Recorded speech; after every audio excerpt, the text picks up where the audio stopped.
Hiya, welcome back. Another Marky-mark video. I hope those of you that enjoyed the recent record store day got what you wanted. I couldn't make it out, unfortunately, this weekend. So, heard it was quite a good one. A couple of things I would have liked. I wouldn't have minded the Pearl Jam live set. And I probably wouldn't have minded the Prince album reissue that came out, and a couple of others. But anyway, I've got a couple of records that I would like to show you today. One in particular, which I've been waiting for a little while, and a very important release in many respects, and very pleased to have received it on Saturday. And excuse me, it's this. Bill Evans, You Must Believe in Spring. I don't know what to say. Words have left me. This is a fantastic album. If you're into jazz or if you're into just damn good music. It's the last studio recording that Bill Evans did. Recorded it in 1977, but it didn't actually come out until 1981, and it features the last session that he did with the bassist Eddie Gomez and the drummer Elliot Zygmunt. And I'll just get it out and have a look. It's on Craft. It's cut at 45 RPM, so it's got a lovely, rich, dynamic sound to it. It really is beautiful. It's double LP, obviously, with some nice photography there, session photography. There's a lovely essay in there by jazz journalist Mark Myers. The records came in nice waxed inserts, but I've given it both records a good clean and put them into MoFi inners.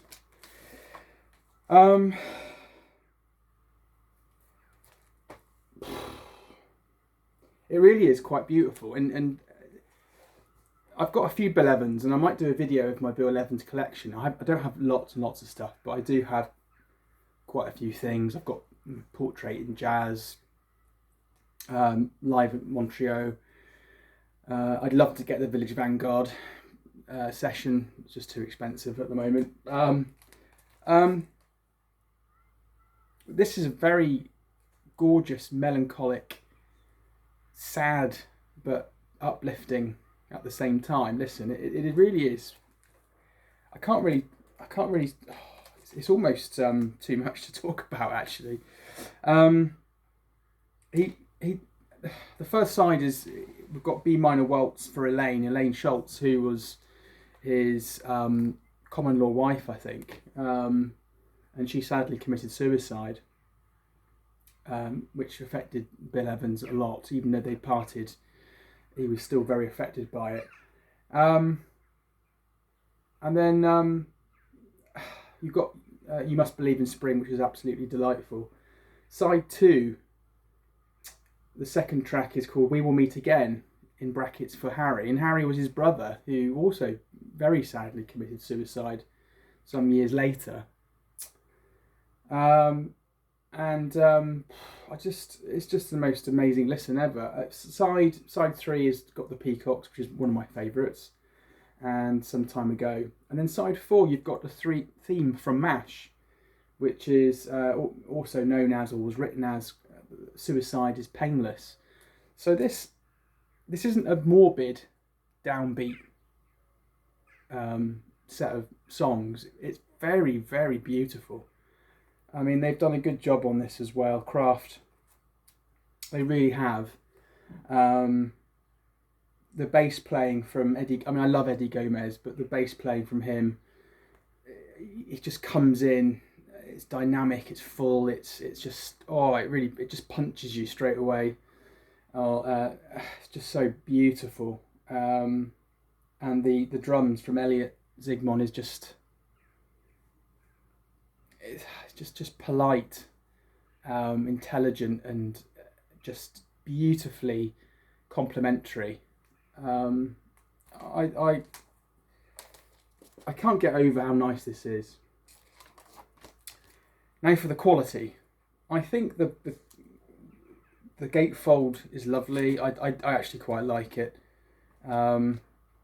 It could be a bit better, I guess, but it's pretty good. I've got no complaints really about the cover. What I would say is the vinyl is not as quiet as a Tone Poet. It's there's a little bit of crackle on side A, and I've seen on the Discog reviews people are having a few issues around the quality. It's not a deal breaker. It's not skips, pops. It's just a little tiny bit of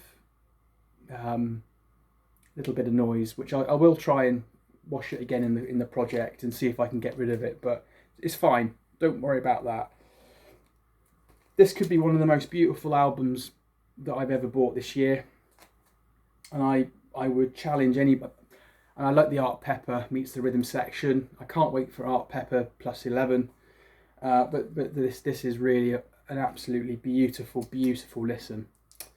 The hype sticker gives you some idea. Recorded in 1977. Evans' final recording sessions featuring bassist Eddie and drummer Elliot Zygmunt. All analogue, mastering from the original tapes by none other than Kevin Gray at Coherent. 2 LP set cut at 45 RPM on 180 grams. Delightful. I'm not going to say any more about that. Leave some comments if you feel similar. I would be really interested to hear what you feel about this, if you know about it.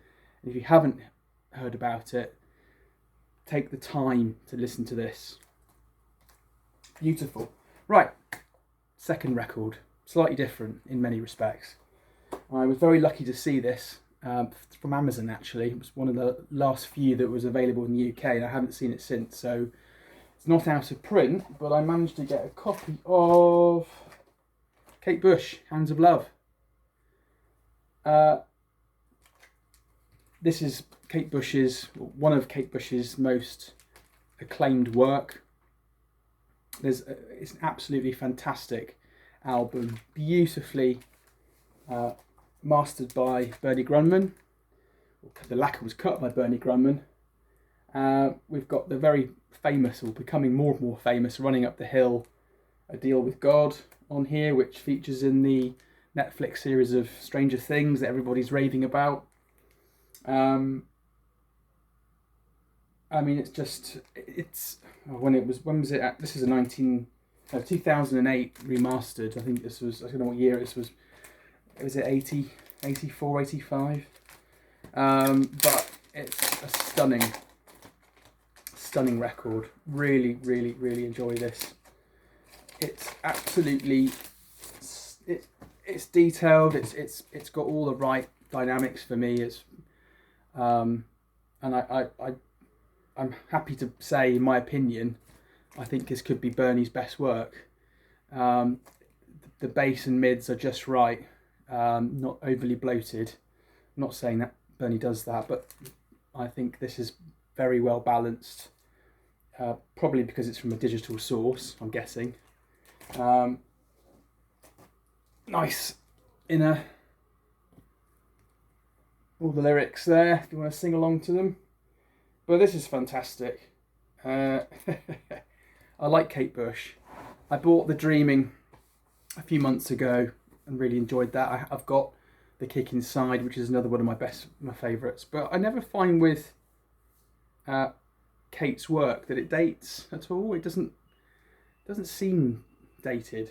It's just there's lots of storytelling and imagery, and I like that. It makes me think when I'm listening to it. So it's on the Fish People label. There's the inner. absolutely spotless. It's flat and very happy indeed. Now, the only thing with this, it came from Germany, I believe, and it's got this horrendous seam split on the top. I'm not going to worry about that. I mean, it was about 22 quid. It's not, you know, we're not talking about a MoFi one step or whatever, but it's got a really nasty seam split at the top, but the record is absolutely spotless. It's cleaner than US Bleeding Spring, I think, but it's absolutely gorgeous. Thoroughly recommend this if you have just got into Kate Bush, or you're thinking about listening to her. Check this out, Hounds of Love. And I would also have a listen to The Kick Inside, which has got Wuthering Heights on it, which everyone knows Kate Bush for.